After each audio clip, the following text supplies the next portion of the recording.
So I'm standing on my front steps with my coffee cup half empty, wearing my bathrobe that's moving around in the Texas wind, when a bright yellow bus comes up like it's going to drop off. People from a TV show, except it's even worse. It's Marjorie, the mean HOA lady bringing in visitors to stare at my buffalo like my farm is her own personal zoo.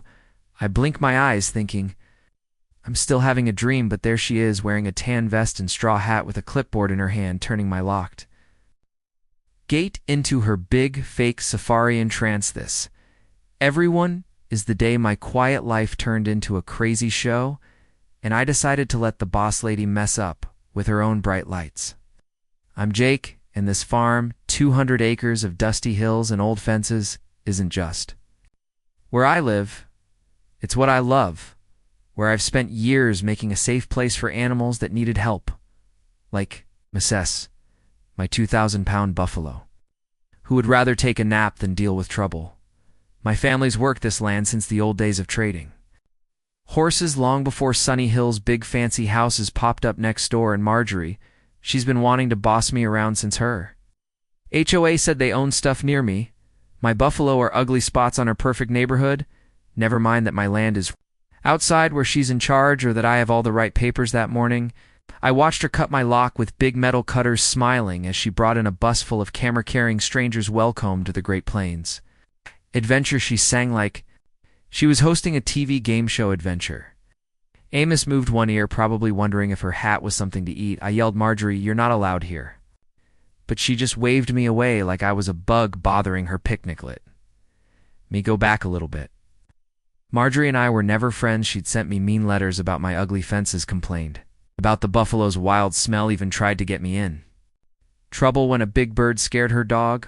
But this was like a fight. She'd turned my farm into her way to make money, passing out papers for her fake Great Plains tour, promising real wild animals on my private land. Visitors didn't know they were being used. They just saw a big buffalo and started taking pictures with themselves, throwing candy wrappers. One guy yelling, does he do cool tricks? Tricks? Amos doesn't do tricks, but he does run fast when you make him maddened. When Marjorie swung that gate wide open, he understood. His big feet hit the ground.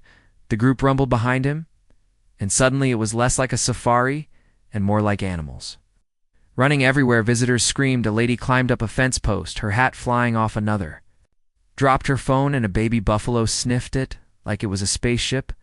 The bus driver got scared, revved into a ditch, and the whole thing leaned over like a broken fair ride. Marjorie, waving her clipboard, shouted, this is normal. Stay calm. Normal. Lady, you just let loose a buffalo party.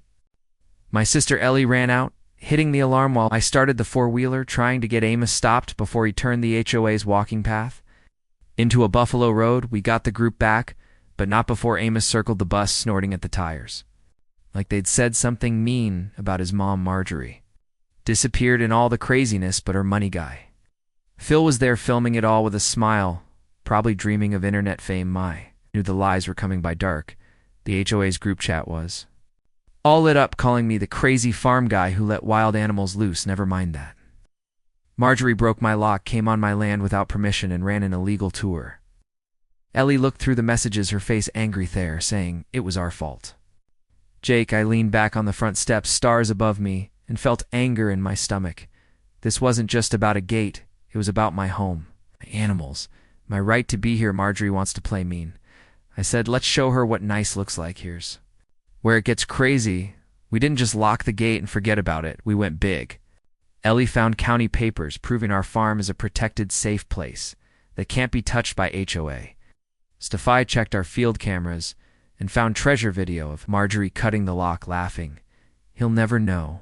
Oh, I knew we sent it to the sheriff, the county, and the local news with a complaint for coming on our land without permission, lying and breaking our stuff. Those papers, illegal as anything, advertising a fake business on my land. We put up signs, protected wildlife, safe place, trespassers will be arrested, and Ellie, just for fun, added one in Spanish. But Marjorie, she didn't back down. She went live from her back patio, drinking from a community first cup, pushing an emergency vote to ban dangerous wild animals, aka my buffalo, from near Sunny Hills. She had a map, my farm circled in red, and some fake expert saying Amos could smell fear and attack fur, the scariest thing. Amos does is steal carrots from kids through the fence. Then came the surprise. Phil, her own money guy, wasn't as loyal as she thought. He gave me a folder after her big HOA meeting, his voice quiet. I'm done with her. Jake inside were emails. Marjorie planning a paid tour business, messing with budgets, even writing papers for small buffalo injuries. Lies straight up. I nodded. You're okay, Phil? He shrugged like he just got rid of 10 years of feeling bad. That folder was like dynamite. And we used it. We filed more complaints, shared the emails with the county, and watched everything fall apart. Marjorie's big meeting was her big loss, she thought. She'd push her ban through, but the neighbors showed up over 100. Bringing lawn chairs ready to fight, she started her speech. All fake, crying about kid safety, but they shut her down. A retired nurse stood up, voice shaking, and said, my grandkid loves those buffalo. They're not the danger you are. The crowd cheered. Ellie showed Marjorie's flyer next to a violation report she'd filed against us that morning. The two-faced behavior hit like a smack. The vote a total loss. Her ban got crushed. 74% against. Marjorie stood there, microphone dead. As people walked out, no clapping, just quiet. The county got her for coming on our land without permission, lying and misusing HOA money. Turns out she'd moved cash to a shady business run by her cousin. The HOA kicked her out in a landslide, sued us for hurt feelings, but the judge laughed it off, made her pay our $38,000. Lawyer Fisher House went up for sale and she left town. Didn't just win, we changed the whole story. The new HOA said sorry, called our farm a safe.